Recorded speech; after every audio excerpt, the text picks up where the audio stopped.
Olá, bom dia, boa tarde, boa noite. Eu me chamo Rodrigo Lima, estou aqui ao meu lado do meu parceiro Luiz César Pimentel. Esse é o seu Pod Videocast sem ensaio, feito em parceria com Terra e com o nosso site Cucamonga. E o nosso convidado de hoje é um grande camarada, é uma grande pessoa, um grande hitmaker, eu diria. Senhor Rodrigo Koala, meu camarada de ABC, Rodrigo Koala. Xará também, né? Xará também. ABC? Eu estou em Santo André agora, nos últimos 10 anos. Mas... Eu sou da Zona Leste. Então, a origem... Sim, eu sou original ali da Zona Leste. Você tocava no Alternative? Toquei na Penha. Sim, toquei também. Toquei, eu sou original do Alto da Moca. Então ali, minha formação ali, Colégio São Judas, toda aquela região da Moca ali, a gente saía muito na porrada, porque a gente era do Alto da Moca. Então a gente ia nas festas da Bom Conselho ali pra brigar lá com a galera de lá, que era o Tabajaras, tinha o Jamasbut. Era época dos anos 80, tinha esse negócio de treta de rua, né, de gangue. A gente falou já sobre isso. E a gente ia lá pra brigar, assim, festinha. Mas as nossas brigas eram tão bobas, né, cara? 2 tapas. Como diz hoje, 2 tapas. Você fez amizades desses caras que você brigou? Cara, eu apanhei de um cara que eu fiz... Uma vez eu apanhei de um cara que eu fui bater num moleque que tinha um irmão gêmeo, cara. Então eu pulei o muro pra bater nesse moleque. E eu tinha batido nele já, né?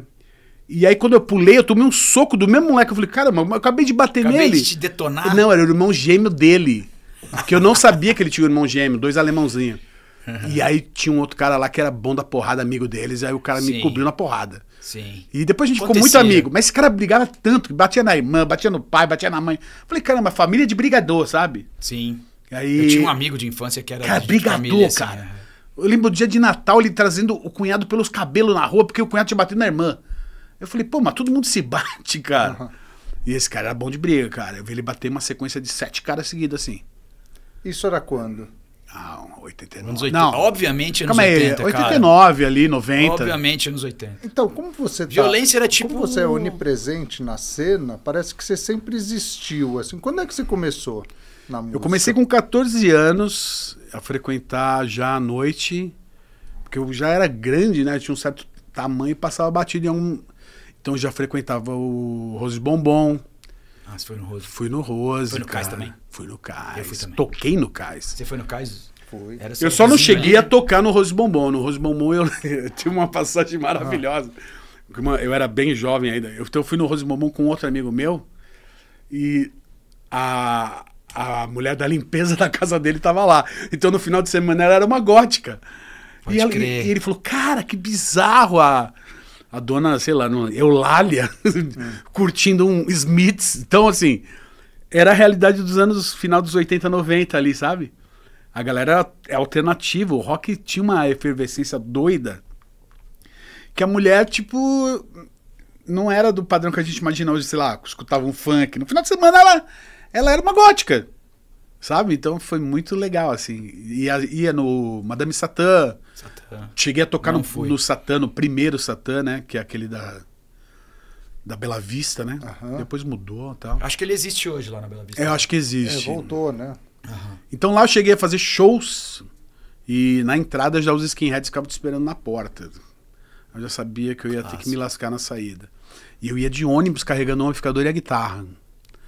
Qual era a sua primeira banda? A minha primeira banda, nessa época, eu tocava numa banda que chamava UTI.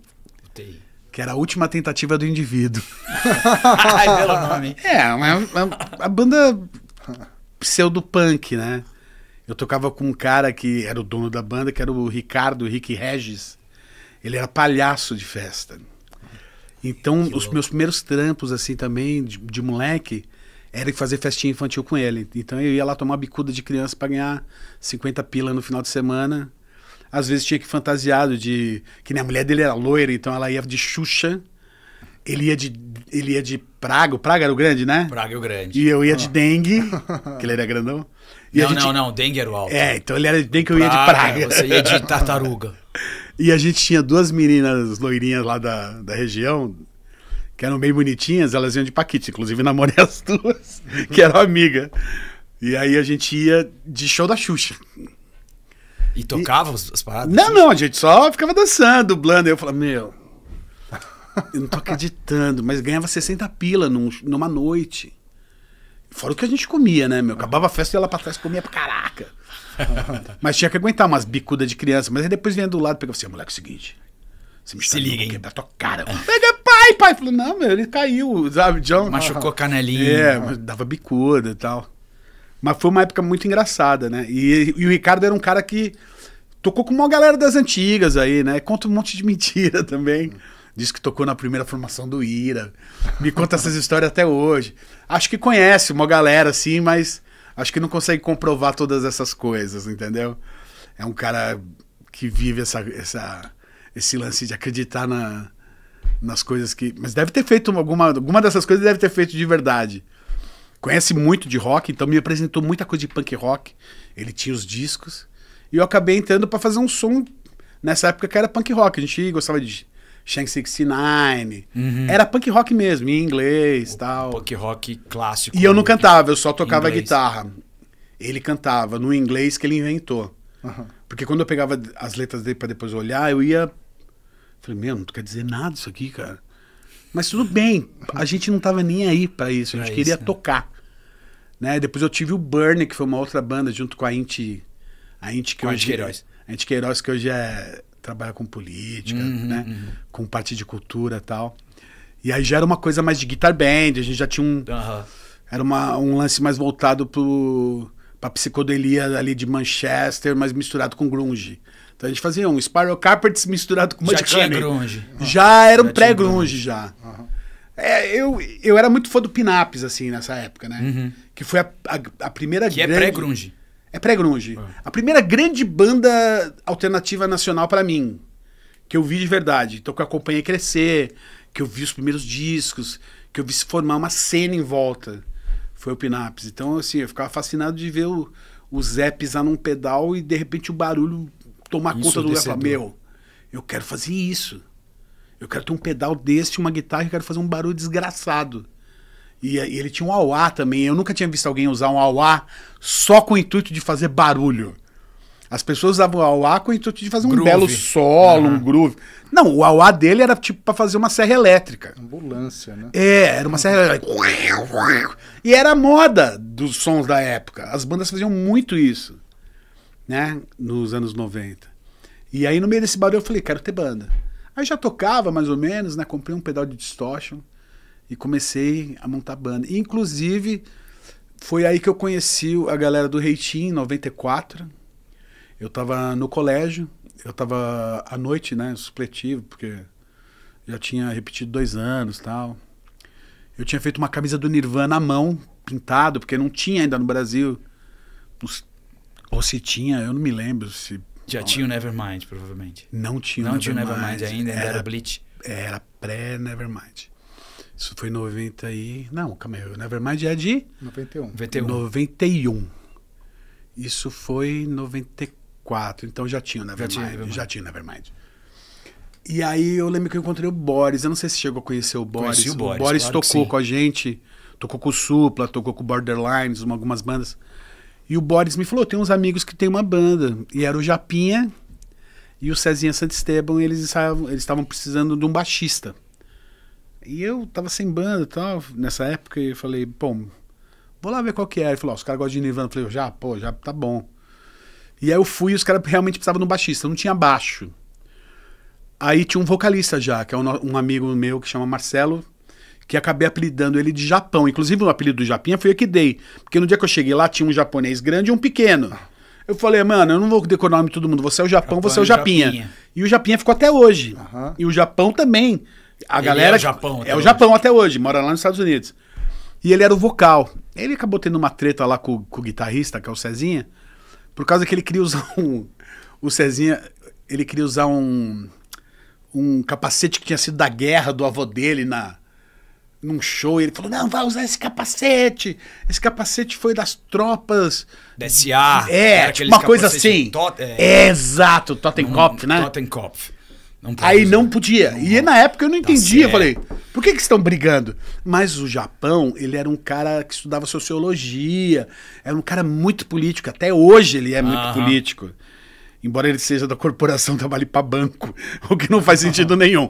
Mas Ele era um cara super... continua sendo um cara super político. Ele coibiu isso. E aí ele saiu da banda. E nesse momento abriu-se uma oportunidade para alguém cantar. E aí eu falei, bom, se vocês quiserem eu posso tentar cantar, mas eu quero a guitarra. Guitarra, cantar Eu e não tocar. quero baixo.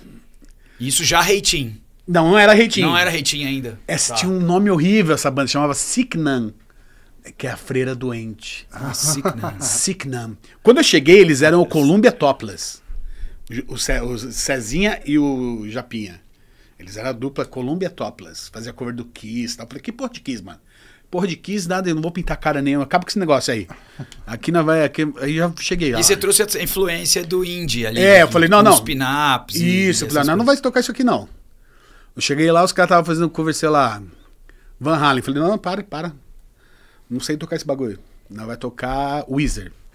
Sacou? Entendi. Aí os caras, pô, então vamos ouvir isso aí. Pô, legal, gostar. Aí começaram a gostar. E gostavam já conheciam outras coisas. Então eu falei, a gente foi criando uma direção. Nessa época também saiu o disco do Green Day, o Duke. E o Duke também foi muito importante ali pra dar uma direcionada. E aí a galera que já ouviu o Duke já começou a beber Pennywise, NoFX, blá, blá. E aí começou a vir Face to Face, começou a vir todas essas bandas da Califórnia pintar pra gente nas fitinhas que a gente tinha na galeria. Né? Toda semana na galeria saía com uma meia dúzia de fitinha de banda nova. Ia na Noise, né? Não tinha grana, pedia pra gravar os discos. E aí, puta, toda semana eu conhecia 6, 7, 8 bandas. Então a gente foi ficando muito especialista, né? A gente só não tinha como ler sobre as bandas pra saber formação, etc. Tal. Depois com a internet a gente começou a ficar mais especialista ainda. Mas nessa época a gente começou a querer consumir tudo, né? Eu fiquei doente, queria conhecer tudo. Aí sabia, essa banda é do outro cara da outra banda. Opa, quero todos os outros discos. Então a gente começou a consumir muita música. Talvez que a gente não tivesse como consumir, sei lá, comprando vinil, não ia ter a grana suficiente pra tal. E com CDs também depois, também era um pouco mais caro. Tava na transição. Né? Nessa transição das fitas, que a galera vendia fita gravada, eu conheci muita coisa. E depois com o MP3 também, né? Com o Napster ali no auge, Audio Galaxy, aquele lance de download. Ali eu baixava mais música do que eu conseguia consumir. Mas era um vício. Eu baixava 100 discos por dia, por exemplo. Nossa senhora, tinha isso tudo. Eu lembro que eu conseguia. Eu era tosco, burro, eu conseguia. Não, porque o áudio. Os amigos me mandavam umas coisas. O Audio Galaxy tinha um lance que era muito legal, que as outras plataformas não tinham, que era assim. Você botava o nome da banda, ele te trazia tudo que tivesse daquela banda. Mas ele te trazia tudo meio desordenado, mas tipo, até ensaio parecia. Então você botava tudo pra. Eu só via se o nome não era igual da faixa e mandava pau. Depois eu ordenava tudo ali, ia procurar na internet o que era de que disco. E montava num CDzinho de MP3, assim, né? E eu tenho até hoje, cara. Eu tenho pinos. Eu devo ter, sei lá, 500 DVD com MP3, cada um com 100 discos. Meu, eu devo ter mais de 10 mil discos em MP3. Muito louco isso. E assim, eu não ouvi metade, velho. Mas me dá um conforto saber... Calma aí, eu vou... Em algum momento esse aqui eu vou ouvir. Ver. Peraí. Eu lembro, eu tenho aqui, ó. É uma coisa meio doentia, assim, que eu abandonei hoje em dia, tá? Eu não compro muitos CDs também, dei uma parada. E não entrei na onda dos vinis também, porque... Vinil é com caro. filhos... Com filhos você abre mão, né? Ou fralda ou vinil. Não dá pra pôr o vinil Certeza. Na criança. Eu te entendo perfeitamente. E agora eu tô com uma filhinha também, então agora eu voltei pra estacar zero. Seu moleque tem 12. Vai fazer 12. E você tem uma de 1 agora. De 1 e 8. 1 e 8. Ou seja, quando eu tava quase... Ele tá entrando na adolescência, você resolveu. Meu filho tá fazendo umas perguntas bem estranhas pra mim já, de adolescente, que eu não sei mais como responder. Eu preciso fazer um curso de responder questões sobre sexo, assim, que são meio constrangedoras ainda. Não que eu tenha algum pudor, mas é muito difícil. Você vai passar por isso. Vou. Perguntou pra mim como se masturbava, por exemplo. Eu falei, eu não posso te fazer um manual pra você utilizar, mas olha, dá um tempo que você vai ter esse insight. Você vai ter esse insight sozinho. Eu acho que você vai ter esse insight, porque nós tivemos. Todo mundo teve. Um amiguinho que fala alguma coisa e tal. Mas é muito louco ser pai, tá do outro lado. É muito louco. Além de você querer cuidar, a informação que chega, ao mesmo tempo também não quero que ele tenha uma informação errada. Então algumas coisas eu vou lá e falo a real pra ele. Muitas coisas que minha mulher fica rindo, porque essa parte quem tem que falar sou eu, né? Uma vez eu tava deitado assim no quarto, a gente tava pra dormir já, eu não sei, acho que ele vê no YouTube essas coisas, tá? E a minha mulher tava atrás de mim assim. Aí ele falou, pai, o que é sexo anal? Nossa. Cara, eu perdi. Eu acho que essa pergunta. A minha mulher atrás de mim começou a rir, assim, tipo, se ferrou. Talvez eu fizesse uma piada ruim, assim, e saísse pela tangente. Não, eu falei, pô, filho, você nem eu sei, cara. Onde você viu isso? Me fiz de bobo. Ele, e deu risada, porque ele falou, ele sabe o que é.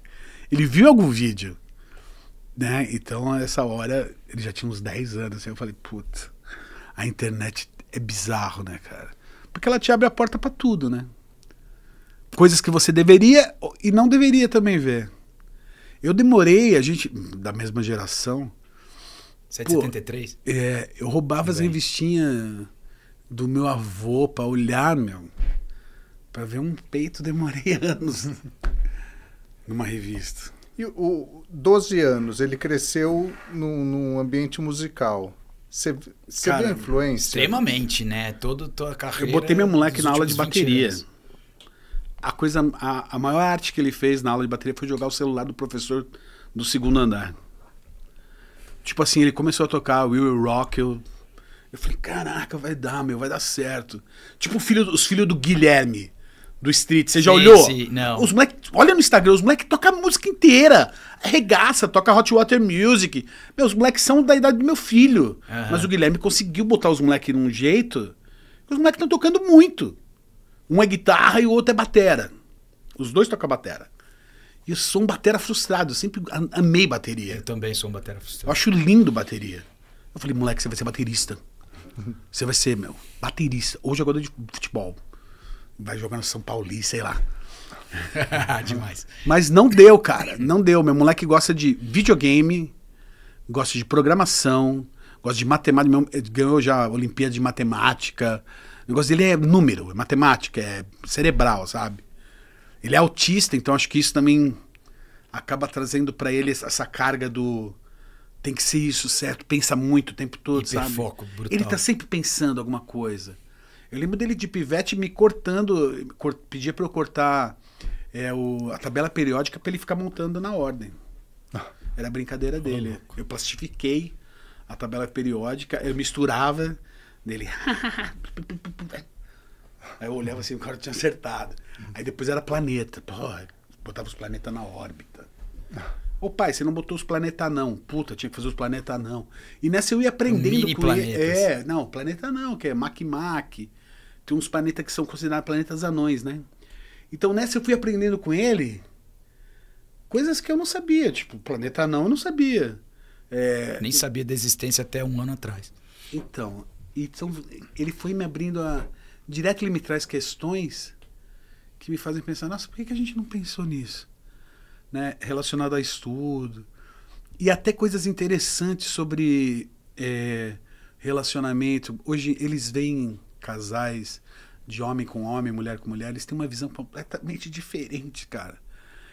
No meu filho, pelo menos, tá? Meu filho não tem aquele filtro. Eu cresci usando... a gente se xingava de homossexual. Era um xingamento na minha infância.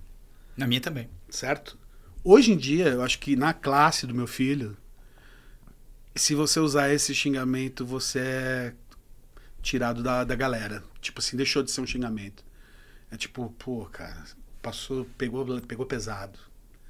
Porque não é uma coisa que tá já... Eu sinto que é mais fluido, né? Eles assimilaram melhor a sexualidade. Tipo, tudo bem se um homem gostar de um homem e uma mulher gostar de uma mulher. E quando eu percebo que eles têm essa mentalidade, eu fico num alívio, cara, de falar, putz, eles estão indo pra uma coisa melhor do que a gente foi, sabe? Eu fico feliz, cara, muito feliz. E pra mim tanto faz o que ele gostar de homem, de mulher. O ambiente que a gente cresceu também não era dado a presença de homossexual, Porque tem no heavy metal, a gente veio descobrir depois que o Rob Halford era gay, mas tirando o Rob Halford, sei lá, se tinha o Fred Mas Mercury... é porque ele não se assumiu, né? Porque existiu o quê? O preconceito Então, no meio. Mas a gente vivia sob esse preconceito estrutural Sim. velado, então não era parte do dia a dia esse convívio entre... natural. Era o enrustido, né? Tipo, quem era não falava pra ninguém, vivia uma vida dupla, perigosa, até de ser encontrado. Perigosíssimo. Então, o cara escondia. violentíssimo. Né? Não O sei cara se tava, conhece. sei lá, numa balada gay e aparecia alguém lá, meu, viu fulano na balada gay. Eu fui em muita balada gay. Eu namorei uma menina que adorava ir em balada gay. Eu ia na Louca, eu ia naquela outra balada, eu não lembro o nome agora, mas meu, eu nunca teve um homem que chegou pra entrar numas comigo de paquerar. Né?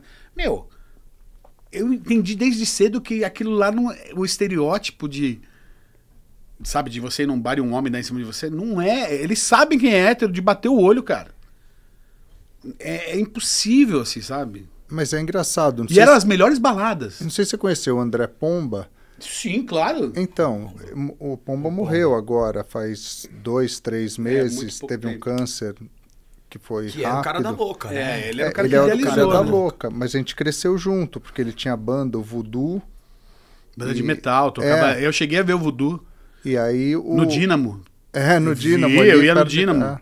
E o Eu sou muito Pomba, velho, né? ele não Nós falou, somos. até próximo dos anos 2000, eu acho, ele não falava, assim, a gente cresceu junto, final dos anos 80, anos 90, e nada, era assim, ridículo a gente... Mas vocês sabiam? Não, Não faziam ideia. não, eu, assim, na época eu Mesmo não sabia. sendo muito amigo dele, não sabia. Não sabia. Ah, que Que loucura. doideira isso, né?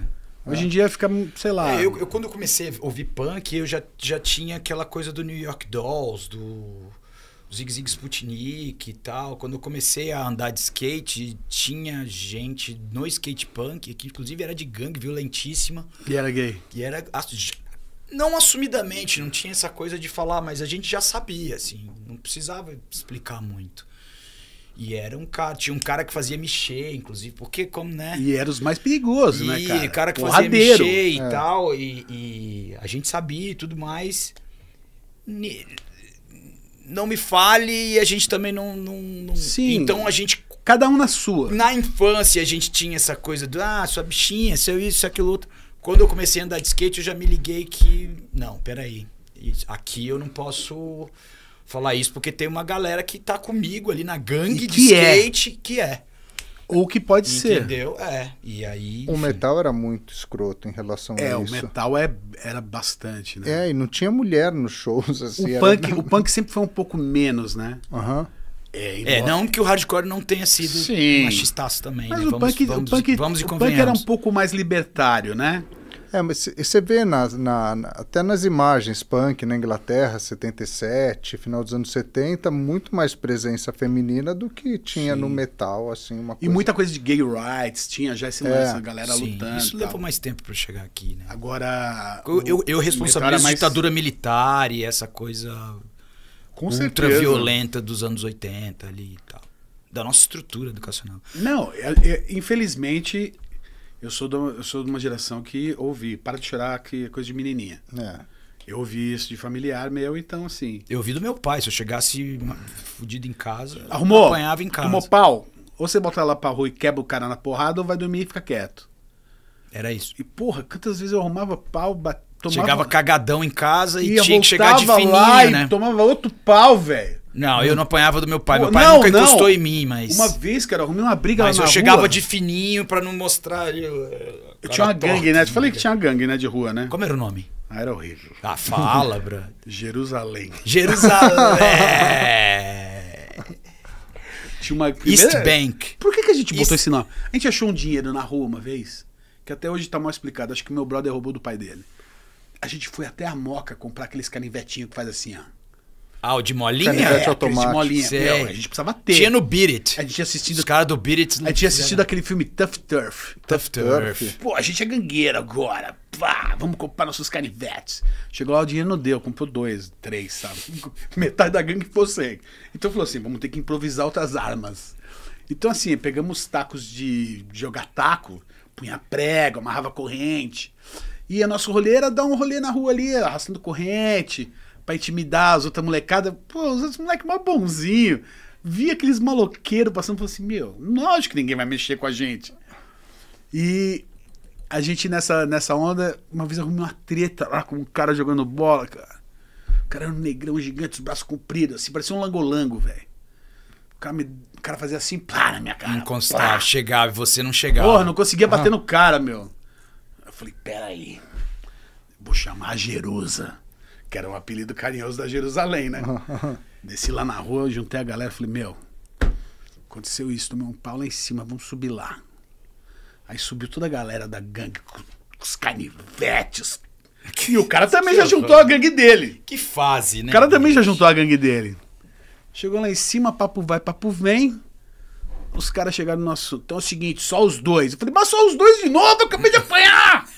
Eu quero de gangue! Eu quero gangue se batendo. Eu quero nós contra eles. Não, só vocês dois. Tomei outro Que pau. era um procedimento. Era assim que tinha que ser. Tomei outro pau. Procedimento. Aí a gente aprende, né, cara? É, procedimento. 2 porradas no mesmo dia. Mas, cara, eu quero falar de Reitinho. Fala de reitinho. Quero falar de Reitinho, bicho. Reitinho, Porque... bicho. Cara, eu fui no show do NX0 esse final de semana, hein? Você foi? A gente quer trazer eles aí, Eu né? tava em Porto Alegre. Fui fazer um acústico lá no Opinião. Você fez letra pra eles também e música? Fiz no primeiro disco. Aham. E aí eu fui... Ah, tem o show do NX0, eu vou. Cara, que bagulho bizarro, mano. Outra geração, né? Os caras estão gigantescos. Parecia o Foo Fighters, velho, juro por Deus. Os caras estavam tocando 2 dias seguidos pra 4.000 pessoas num lugar enorme. E eu achei que o lugar ia cair, mano. Produção... Brutal. Eles nunca foram tão grandes, Tão grandes quanto quanto eles são Não, hoje, nunca, né? Nunca. Não, Nem no auge eles eram desse tamanho, cara. eles venderam 2 aliens.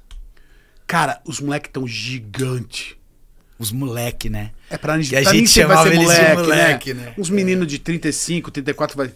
Eles estão muito gigantes, cara. Mas isso começou lá atrás com o Reitinho. Você se sente responsável não dessa me sinto parada? responsável, mas acho que a gente é um pouco fio condutor de um monte de coisa, né? Sim. Eu me lembro, até falei pro Dia esse dia lá no camarim, na sexta-feira, eu falei, porra, troquei o pneu do teu carro na porta do hangar, num dia que você foi no show do Reitinho.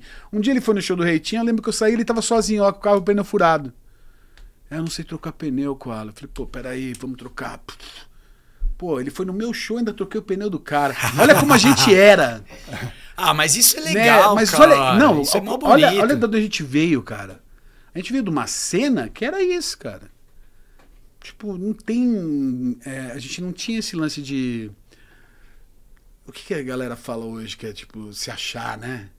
A gente não tinha esse lance de se achar mais que o outro. A sensação era de comunidade, né? Esse lance da comunidade fez com que a gente abraçasse muitas bandas que estavam começando ali, né? E eles também ajudaram a gente de alguma forma, né? Então eu acho que é uma troca.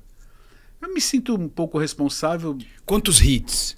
Tirando 1997, que é o meu preferido.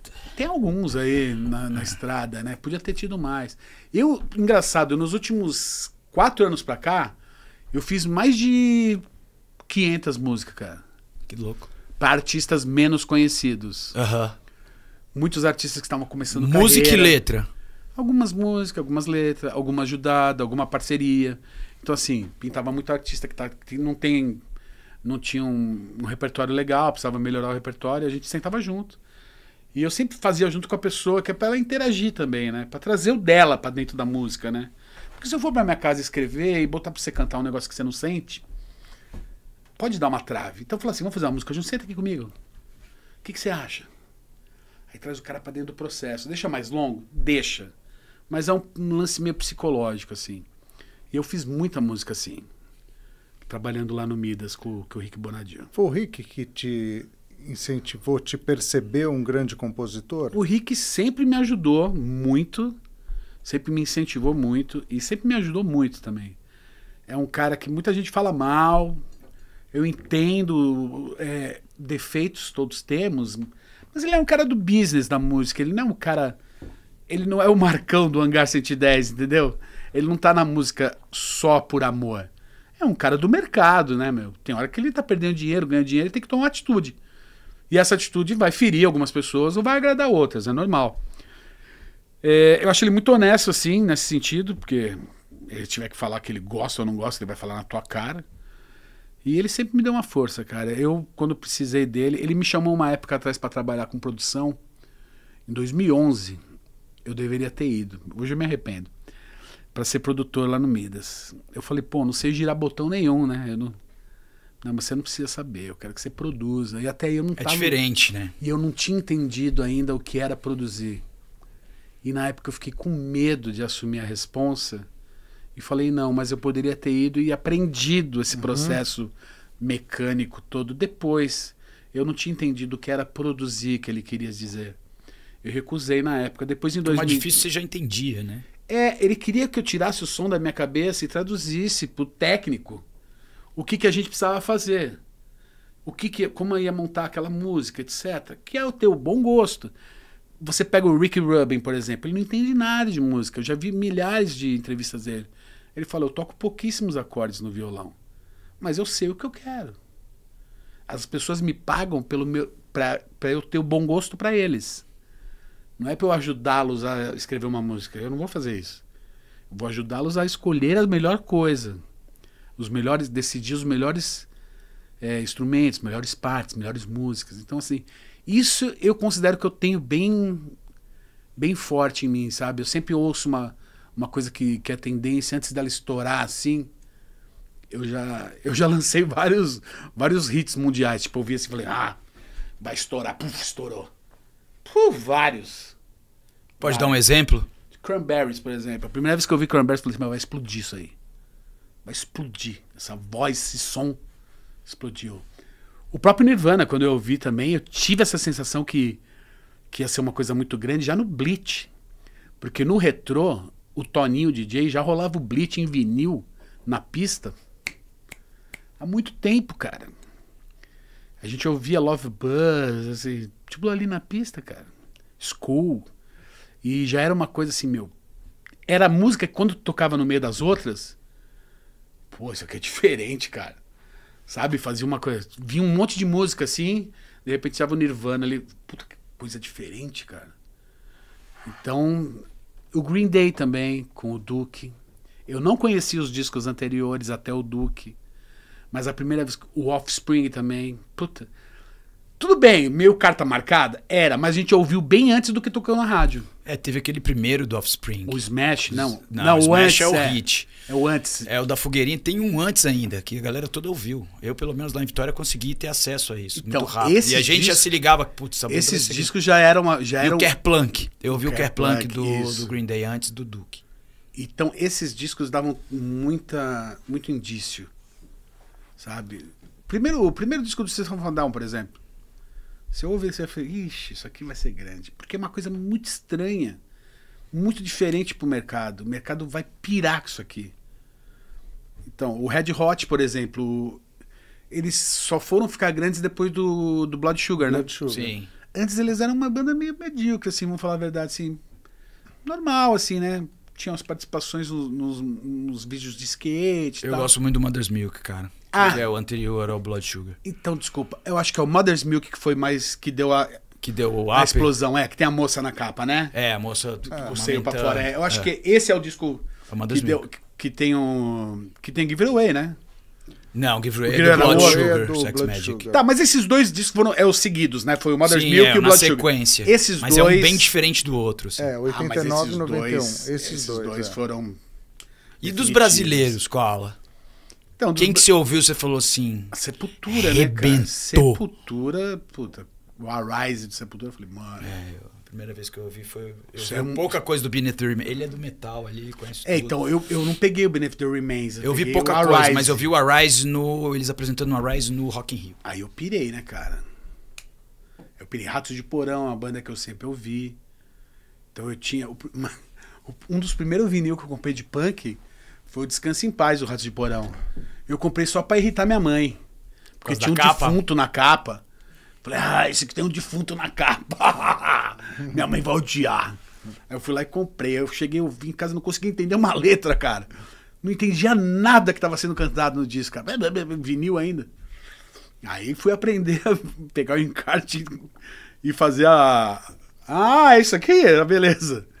Mas a minha mãe odiava. É bom disso. Minha mãe odiava, cara. Eu tinha acabado de sair daquela fase do break. Eu fui Você do break. também do Eu fui do break, né? break, claro que sim, cara. Eu tinha comprado um 7 polegadas que era Malcolm McLaren. Buffalo Girls. Buffalo Sim, Girls. Hey, sim. Buffalo Girls. Ele transitou já direto, né? pra É, esse break. é precursor aí. Pô, isso Buffalo era aí. Girls. Isso daí era. Eu não tive acesso a isso no Espírito Santo. Né? Foi Isso daí é uma fui coisa bem que- depois. Eu assisti um programa que chamava Barros de Alencar, que tinha concurso de break. É, Você lembra disso? claro. E eu ficava torcendo pros cobras. Que Os eram- cobras. Toda semana os cobras ganhavam. Aí acabava o programa e ia pro quintal dançar break. Eu passava as pessoas e falavam assim: cara, esse gordinho tá se lameando tudo no barro aí. No... E aí era Tem pós Michael fotos? Jackson. Não tem fotos, ainda bem. Eu tenho fotos com os meus irmãos, cara. Com roupa. Meu irmão com Não, mas luva tinha branca roupa, e- é. Tinha roupa do break, cara. Como é que chamava aquele grupo do Mr. Sun? Mas que linda estás, mas que linda estás. Eu te quero. Eu lembro o som, assim, essa música eu lembro, mas. Todo mundo ouviu essa aí. Esqueci o nome do. Cara, É o primeiro isso grupo daí era de uma break. coisa muito final dos 80 ali, meio dos 80. Meio né? dos 80. Ah. 86. Que era um pouco o papel do rap pra mim, assim, sabe? Tipo, eu adoro rap nacional. Adoro o conteúdo do rap nacional, as letras, as batidas. Tenho vários amigos no rap. E eu sempre gostei das músicas de periferia, assim, né? Então eu ia muito baile em São Miguel O Paulista. rock era, no nosso tempo, uma coisa que tocava a classe trabalhadora com força. Assim. É. Hoje ele não tem essa relevância mesmo. Não. Não, depois o Lá rock foi ficando uma atrás- coisa meio de playboy, etc. Teve várias fases, né? Mas o rock, ele era meio proletário, né, cara? Tipo, o final de semana do cara era poder fazer um som na garagem. O rock de garagem era verdadeiro.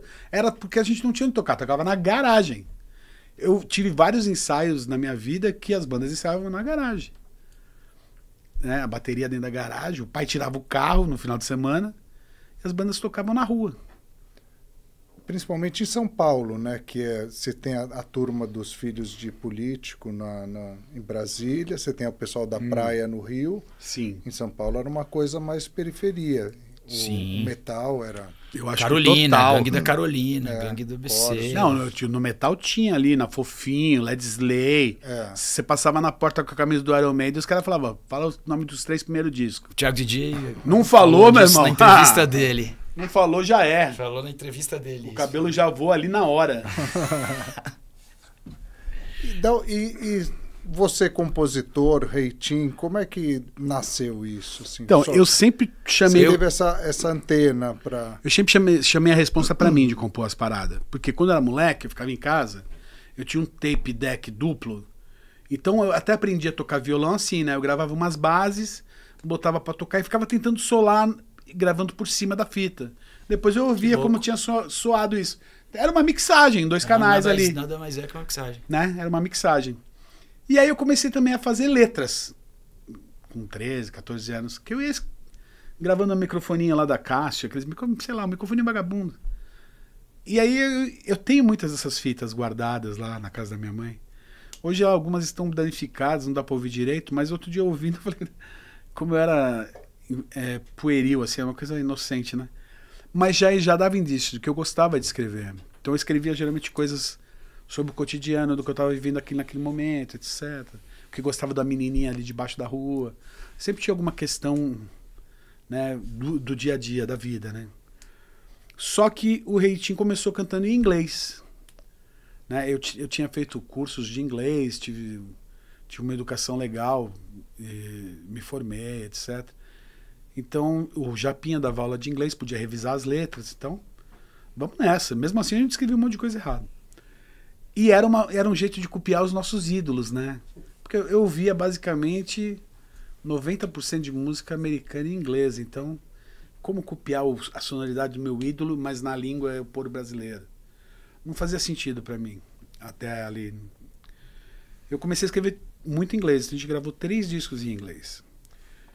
Quando eu tive a primeira oportunidade de escrever uma música em português, real, valendo, foi um desafio maluco, porque eu não confiava em mim mesmo fazendo aquilo. Mas foi até o Badawi que insistiu muito pra mim. Falou, pô, a gente tinha ficado bem amigo, ele queria uma música pro CPM. E ele, pô, faz uma música pra gente, só que tem que ser em português. Eu falei, puta, eu não sei escrever em português, cara. Meu, faz uma aí, eu sei que você vai acertar, não sei o quê, pá.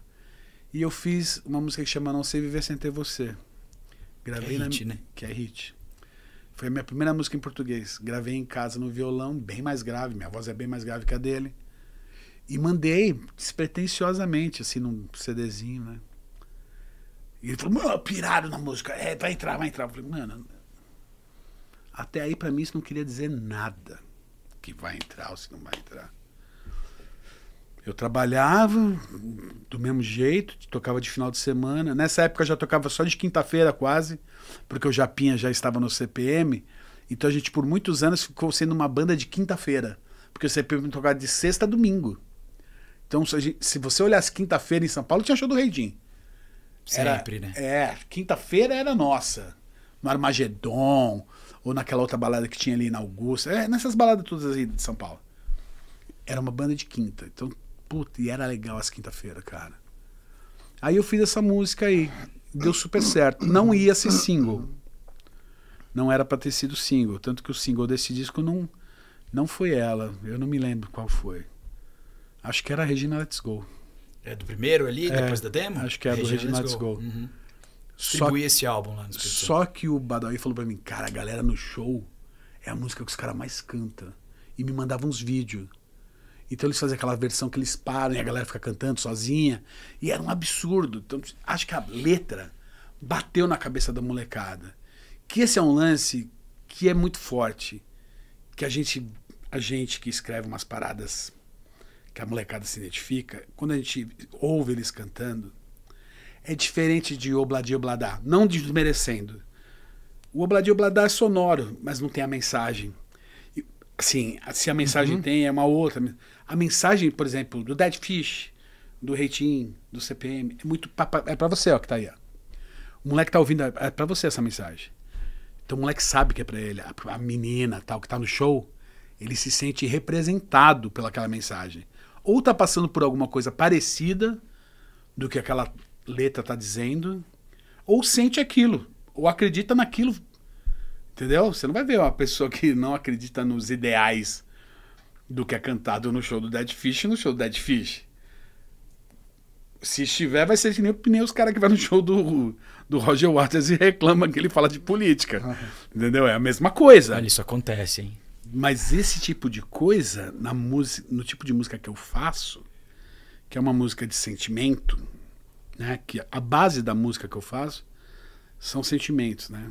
Que seria o emo, vai. Ela cria um laço com a pessoa.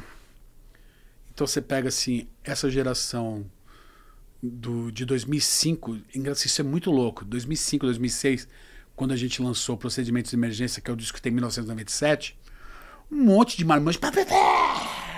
Eu ouvi um monte. Estragou! Já era.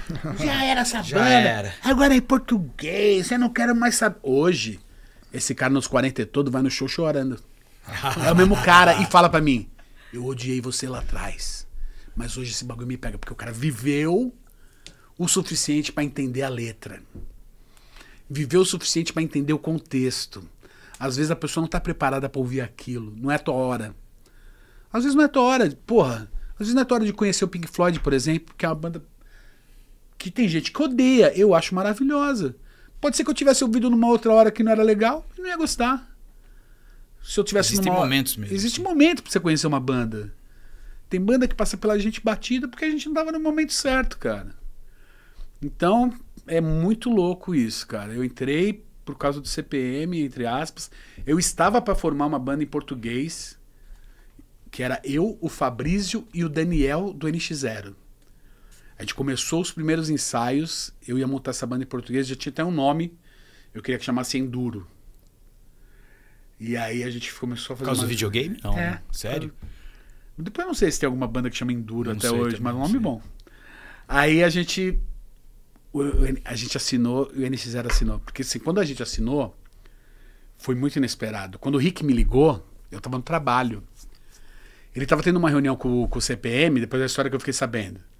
Que ele falou, pô, é aquele Koala lá. Porque já tinha rolado o primeiro som, né? Uhum. Acho que já tinha rolado até Um Minuto do Fim do Mundo também, se eu não me engano. Então já tinha... Pô, o cara falou, esse cara escreve. 2 hits.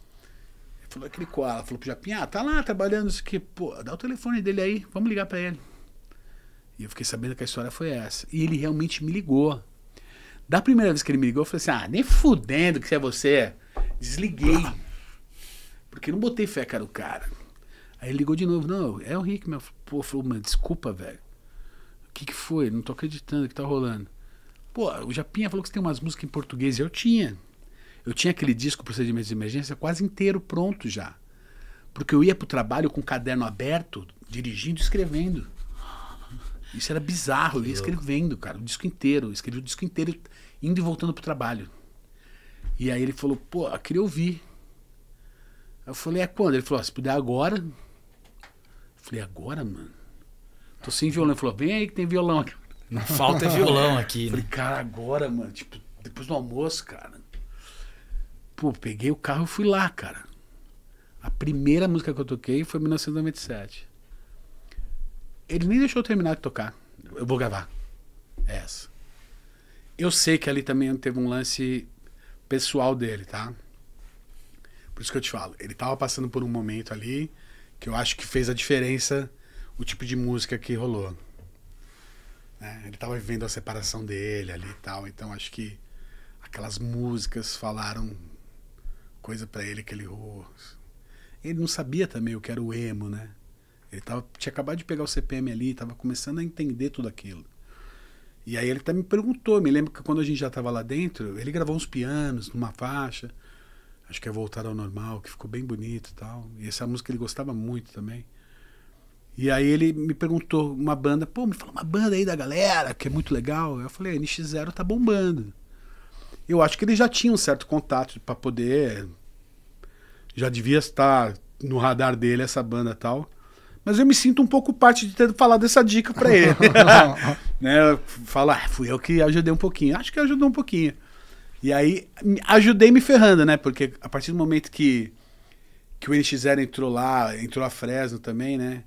Que eram umas bandas que conseguiam dar um retorno maior. Eram mais jovens também, né? Eu acho que esse era o lance. Eu acho que tinha um lance de apelo visual e de idade, que fazia toda a diferença pra quem consumia. A gente podia fazer o que fosse, cara. Eles iam ser melhores que a gente, naquele momento, pro mercado. Aí ele... Essa é a minha pergunta. Por que eles ficaram grandes e vocês não? Eu acho que foi esse lance de... por que eu vou pôr dinheiro em todo mundo se eu posso tirar? Tira esse galera aqui, eu vou pôr dinheiro nesses dois aqui, tá dando lucro. É aí que eu falo. Aí é o cara do business agindo. O coração saiu da jogada. Aí o business teve que tomar uma atitude. Entendeu?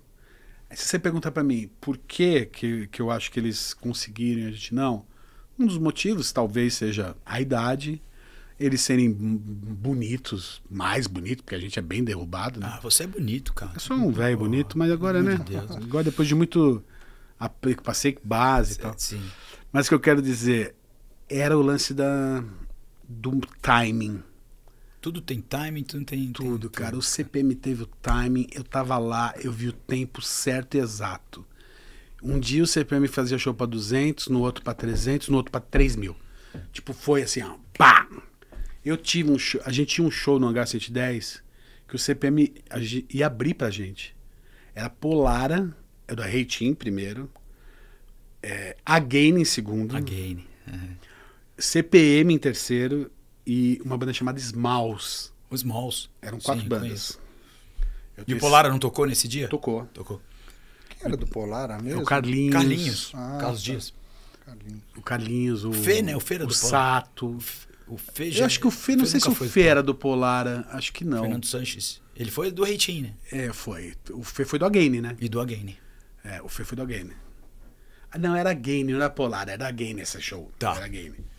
E era no Hangar. Então não tinha Polara ainda. Ou já tinha Polara? Capaz que não tinha Polara. 2003, 2004, sei lá. Cara, eu cheguei no hangar, tinha umas 500 pessoas na rua. Eu achei estranho. Aí eu falei, pô, não abriu ainda a Alemanha? Ele falou, não, já encheu. Isso aqui é o que já não cabe lá dentro. Eu falei, hã? Eu falei, não é pra ver o Reitinho. Não é pra ver o Again. E não é pra ver o Smalls. É pra ver o CPM. E o CPM já rolava nas fitinhas de colégio. Isso virou uma febre, cara. Toda molecada de colégio, tanto que o som predial veio daí. Predial. Tinha até a banda predial. Hardcore predial. Que era a galera de prédio que ouvia hardcore. Então via, que era os 99 que a gente falava. Começou a curtir o Thiago 99. DJ falou dos 99 agora. Exato, esse lance do 99 pra 2000. Na entrevista dele. E hoje em dia é legal ser 99 pra cacete, mas na época, pô, a gente pegava no pé. Os 93, 94 queria zoar os 99, entendeu? Pô, chegaram agora, 5 anos depois, quer sentar na janelinha. Hoje a gente entende que é legal pra caramba os 99. E aí era o CPM, cara. Ficou mais de 500 pessoas pra fora do hangar. Rolou tumulto, foi bizarro. Aquele dia eu falei, eu já falei isso em diversas entrevistas, mas não tem como falar diferente. Aquele dia eu falei, o CPM aconteceu, e aconteceu. E o Japinha não queria tocar no CPM. Eles tinham um baterista que, não sei por que saiu da banda, eu não podia tocar numa data, e o Badawi pediu pra eu conversar com o Japinha pra ele fazer alguns shows, substituir. Que o Badawi ia nos shows do Reitinho, muitos anos já. E eu falei, Japa, ó, esse aqui é o Badawi, meu brother e tal. Tá precisando de um batera e tal, pra fazer alguns shows. Eu falei, ah, vamos ver e tal. Depois ele me chamou de canto e falou assim, vou tocar com os caras não, nem conheço. Eu falei, não, mas é uma oportunidade. O CPM não era nada ainda. Você entendeu? Mas tinha que ser. O cara falou de sim, depois. E eu acho também que sem o Japinha não tinha virado. Eu também acho que ele era uma pedra fundamental do negócio. Eu acho que as coisas acontecem no momento que, assim como o NX0, quando saiu o vocalista, que era o primeiro vocalista. O japonês. O Yuri. E entrou o Di, aí funcionou. Porque eu acho que as coisas se alinharam, entendeu?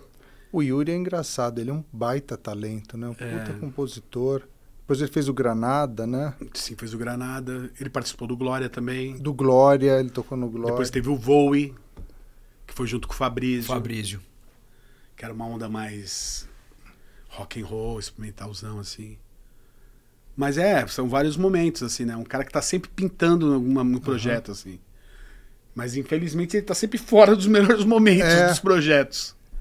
É um cara muito precursor, muito talentoso, e a gente já falou sobre isso. E cara muito gente fina também. Mas, às vezes, ele sai fora dessa parada, né? E o Out of Step, e nesse começo tinha uma influência forte do VMB também, né? Então, esse é um outro ponto muito forte, né? A falta que a MTV faz né? Pro mundo do rock, né? Querendo ou não, a gente reclamando horrores, chateado, era 1000 vezes melhor do que eu falava um monte. A gente reclamava, tá chato, a programação não tá boa. Mas olha, tinha Fábio Massari, tinha João Gordo, Gastão. Esses caras formaram uma educação musical. Kid Vinil.